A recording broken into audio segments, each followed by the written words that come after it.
কোনো ভাস্কর্য নয়, কোনো স্থাপত্য নয়, কোনো প্রতিষ্ঠানের নামকরণও নয়। বাবার নামকে বাঁচিয়ে রাখলেন তার আদর্শের মধ্য দিয়ে। উন্নয়ন আর জনকল্যাণের কর্মসূচিকে সামনে রেখে আবারও স্মরণ করা হচ্ছে বাংলাদেশের সাবেক রাষ্ট্রপতি জিয়াউর রহমানের নাম। একসময় দেশের কৃষি, সেচ ব্যবস্থা ও গ্রামীণ অর্থনীতিকে শক্তিশালী করতে খাল খননের মতো বাস্তবমুখী কর্মসূচি চালু করেছিলেন তিনি। সেই কর্মসূচির ধারাবাহিকতাকেই নতুন করে সামনে নিয়ে এসেছেন তার সন্তান তারেক রহমান। বসুন্ধরা, উত্তরা, বনশ্রী, কুড়িল ও বাড্ডা সহ রাজধানীর বিভিন্ন স্থানে অভিজাত ও অত্যাধুনিক মানের ফ্ল্যাট কেনার এক নির্ভরযোগ্য প্রতিষ্ঠান প্লেজেন্ট প্রপার্টিজ লিমিটেড।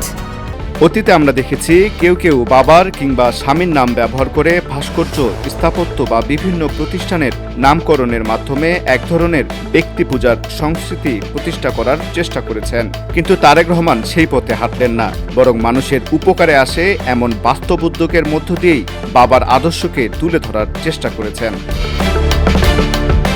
দিনাজপুরের সাহাপাড়া এলাকায় শুরু হওয়া খাল খনন কার্যক্রম তাই শুধু একটি উন্নয়ন প্রকল্প নয়, বরং অনেকের কাছে এটি হয়ে উঠেছে এক ঐতিহাসিক স্মরণ। দীর্ঘদিন ধরে ভরাট হয়ে থাকা খাল পুনরায় খননের ফলে ফিরবে পানির প্রবাহ, উপকৃত হবে কৃষি আর নতুন সম্ভাবনা তৈরি হবে স্থানীয় অর্থনীতিতে। স্থানীয়দের মতে একজন নেতার নাম শুধু স্মৃতিস্তম্ভে নয়, মানুষের কল্যাণে করা কাজে বেঁচে থাকে।